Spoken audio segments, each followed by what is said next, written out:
مواصلين احنا وياكم هذا للخبر، بقية معكم حتى للخمسة. نذكر انه الجزء الثاني باش يكون ضيفنا فيه سي ابراهيم الميساوي رئيس جمعية مكافحة الفساد، وكان معنا على الخط الدكتور كمال الحسين. يبدو انه الخط الهاتفي انقطع، نعاود نتصلوا به رشيد مرة اخرى، واللي هو المدير التنفيذي لمؤسسة سيدة الارض القدس في تنظيم المنظمة هذه من عدة من التظاهرات للتضامن مع الشعب الفلسطيني. الحقيقة أنا كنت ناسق في التليفون والنقاش كان حامي هنا في الاستوديو معناتها تبعا للنقاش اللي كان في على الهواء في البرنامج. عبد العزيز وعادل كانوا يتناقشوا على مختلف المراحل اللي مرت بها قضية الفلسطينية، وخاصة في علاقة باتفاق أوسلو وبرؤية حل الدولتين.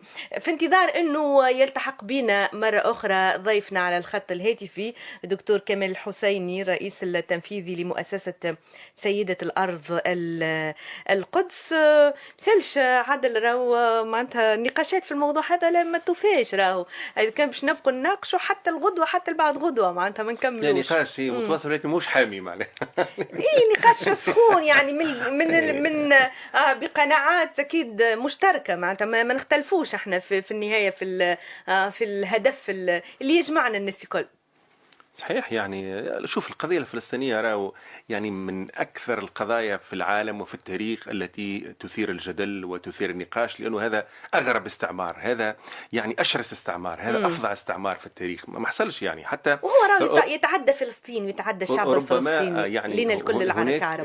أنواع أخرى من الاستعمار يعني حققت بين ظفرين، حققت يعني حصدت ضحايا أكثر، معناها الكثير من الشعوب الأخرى يعني قدمت شهداء أكثر، ولكن مأساة القضية الفلسطينية علاش يسموها التغريبة الفلسطينية، مأساة يعني عجيبة وغريبة، مأساة لم تحصل. يعني سمعنا بالاستعمار يجي يحتل بقعة ويقول أنا راني جيت نستفيد من الثروات، جيت نحضر في الشعب هذايا، جيت نغير في طريقة الحياة، ويعني يعترف بأنه شعب غازي، شعب جيان. أما هذوما راهم جاءوا وقالوا احنا هذه أرضنا وهذه بلادنا، وتم إبادة شعب كامل وانتصبت دولة أخرى بديلا عن الدولة الأصلية. إذن هذه أغرب قضية في التاريخ. دكتور كمال الحسيني الرئيس التنفيذي مؤسسة سيدة الأرض القدس، أهلا وسهلا ومرحبا بك.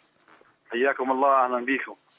أهلا وسهلا. ناخذوك معنا هكا وانت قادم إلى الجنوب غدوة إن شاء الله في يعني لقاء حواري في المندوبية الجهوية للثقافة بمدنين حول القضية الفلسطينية وحول ما يحدث من حرب يعني إبادة جماعية وجرائم حرب على قطاع غزة. أولا يعني العنوان يجب أن يكون من تونس نحن فلسطين. نعم. هذا التونسي الذي دائما يتمتع في مناعة وطنية ووعي وثقافة تستحق منا الثناء، وفي هذا الوقت كان السند. ندرك بأن الأوضاع والظروف غير جيدة، ولكن هذه الأصوات وهذه الممارسات في المظاهرات وأيضا التضامن، ومن ثم يعني في كل الممارسات العرض الواقع التي يقود التونسي حالة تستحق من التقدير. وأيضا في القدس الشريف دائما تونس حاضرة وبكل الحب. نعم. كانت تظاهرة من متضامن إلى مقاوم نظمتها مؤسسة سيدة الأرض. شو المقصود من متضامن إلى مقاوم، والنجم حتى بالعكس يعني من مقاوم إلى متضامن من الدكتور؟ نعم صحيح. ويعني لماذا؟ لأنه أعتقد بأن هذا التونسي ليس بمتضامن مع قضيته الأولى والقضية الأم والقضية المركزية، وإنما هذا التونسي الذي دائما هو مقاوم من أجل هذه القضية كما قلت. وكما تعلمنا أنه تونس في الوعي الثقافي هي في أول الأحرف الأبجدية في موضوع القضية الفلسطينية. فكان هذا العنوان أول أمس في تونس العاصمة برسالة في هذا اليوم العالمي للتضامن مع القضية الفلسطينية مع الشعب الفلسطيني. وهذا اليوم يعني أنا برأيي هو يوم تضامن، وأيضا يوم يعني كذلك الأمر ظلم كل فلسطين، بحيث أن هذا كان اليوم بمناسبة يوم تقسيم فلسطين عام 47 قرار 181. فكان هذا الجمعية العامة للأمم المتحدة لكي تعطي صورة حضارية بأنها أيضا هي تقف مع الحقوق وبأنصاف الحقوق. وهذا كان يوم كان فيه غاشم في تقسيم فلسطين أن تعطي من فلسطين التاريخية 56% من أراضينا وأراضي أجدادنا وأراضي جذورنا إلى هذا المحتل. نعم. وتم إقراره في عام 97. فلذلك ارتأينا في هذا الوقت العصيب الذي تمر فيه غزة هاشم وكل فلسطين دون استثناء من الخليل إلى جنين، وكل يعني جغرافيا فلسطين تتعرض الآن إلى هجم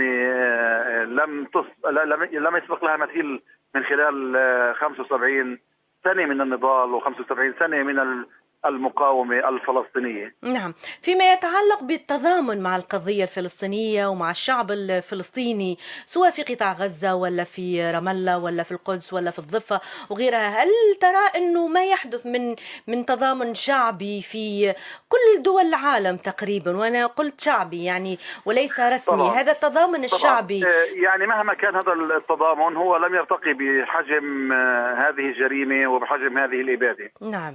ولكل الوطن العربي نتكلم بذلك لم يرتقي هذا التضامن بحجم المسؤولية الإنسانية الأخلاقية الوطنية لهذه القضية الفلسطينية.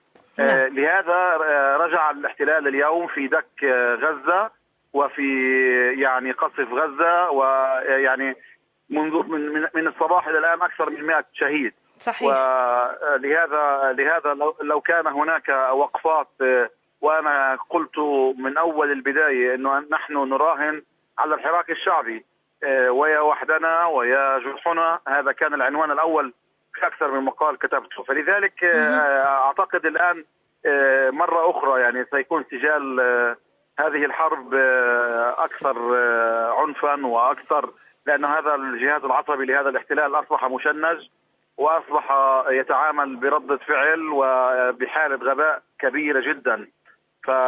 ونحن بكل وضوح كما تحدثت التضامن ليس يعني الآن هو تضامن مع هؤلاء الأطفال الذين أصبحوا كما بالأمس كان هناك طفل فلسطيني لا يتجاوز 4 سنوات ففي غزة بيسألوه الصحافة بيقول له شو طموحك لما تكبر أنت هذا الطفل الفلسطيني؟ نحن لا نكبر. فنحن لا نكبر، نموت.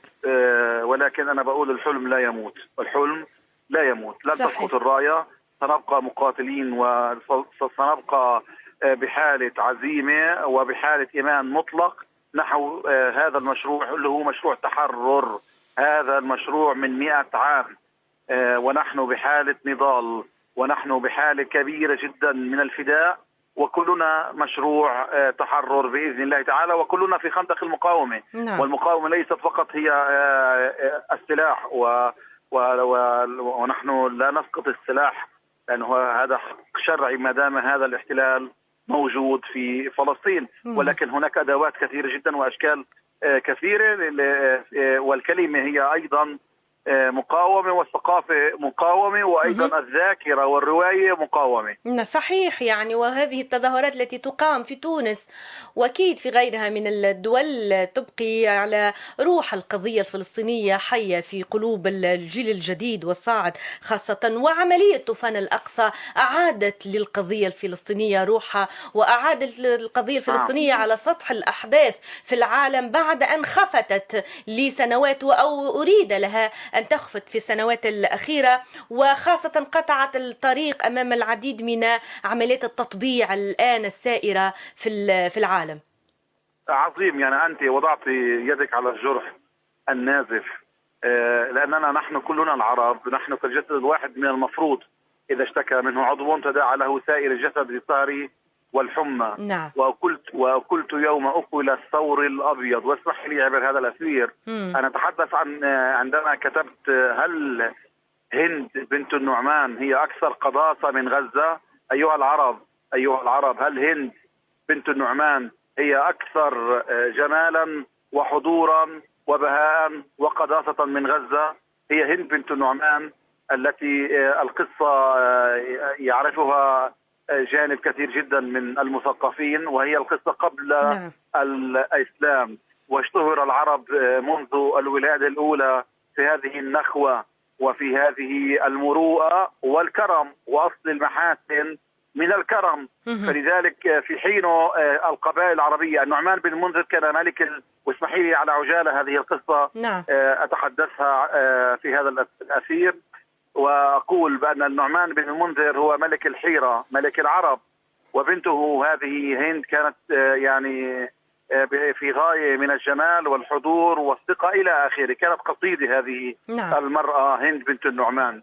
وكان يحكم الكون في حينه هو كسرى ملك الفرس عظيم، وكان يحكم ويرسم ويصيغ. وكان في حينه أيضا العرب في حالة من الشجار وحالة من الخلاف والاختلاف إلى آخره. نعم. وطلب عندما سمع اللي هو كسرى بأن هذه هند هذه جميلة، فبعث برسول إلى النعمان بن المنذر ملك الحيرة، قال له أن تأتي أنت وبنتك صاغرين أمامي خلال 3 أيام. فنحن العرب وهذه النخوة العربية لا نسمح أن نسلم بناتنا بهذا الشكل، فأحب أن يستشير العرب. فكانت هناك قبيلة من بني شيبان، قبيلة شهيرة جدا من 1500 سنة ونحن نحفظ هذه القبيلة. لماذا يا سيدتي؟ لأن الذاكرة لا تحفظ الوجوه على قدر ما تحتفظ بالمواقف. المواقف. فلذلك عرأس كان هانئ بن مسعود هذا الرجل القوي وصاحب النظرة الثاقبة، فقال له نحن الموت ولا المذلة. نعم. بناتنا لا، العرض والأرض هما من مقدسات هذا المكنون العربي، النار ولا العار. نعم. فلذلك ذهب ترك هند عند بني شيبان هذه القبيلة العظيمة، وترك ماله وحاله هناك وذهب إلى كسرى. وعندما رأى كسرى أن النعمان بن المنذر ملك الحيرة آتي وحده قتله، وبعث برسول آخر إلى بني شيبان بأن يأتوا بهند خلال 24 ساعة. والعرب هنا كان القرار ولم يعني هي القصة المهمة، إنه كسرى أقوى منا، نخاف كسرى ونخاف الفرس وإلى آخره. وكانت الملحمة البطولية اللي هي معركة ذو قار، وانتصر العرب انتصارا عظيما. على كل تفاصيل هذه الحكاية هل هند أيها العرب، هل هند هي أغلى من غزة؟ هذا الذي نريد أن نسمعه. لهذه النخوة العربية. عندنا في فلسطين بنقول في مثل، بنقول المراجل بتغيب وبتحضر. أرجو الله العلي القدير أن تعود هذه المراجل والرجولة إلى كل عربي. للأسف التوقيت انتهى، ولكن تفاصيل هذه الحكاية نسمعها من عندك غدوة إن شاء الله، غدا في مدنين. دكتور كامل الحسيني. إلى كل المثقفين. أنا آتي إلى مدنين في أول زيارة تاريخية. يعني أنا أول مرة أكون في رحابكم، وإلي الشرف أن أحمل من عبق القدس واقطف من شجر الزيتون وآتي إليكم إن شاء الله. إن شاء الله. شكرا لك دكتور كمال الحسيني، أهلا وسهلا ومرحبا بك غدوة في مدنين في المندوبية الجهوية للثقافة بمدنين إن شاء الله، سلسلة أخرى من حوارات ثقافية. عادل وعبد العزيز، اسمحوا لي ما اعطيتكمش الكلمة مع الدكتور لضيق الوقت، لكن نرجع بعد الموجز الأخبار نكمل احنا وياكم في للخبر بقية.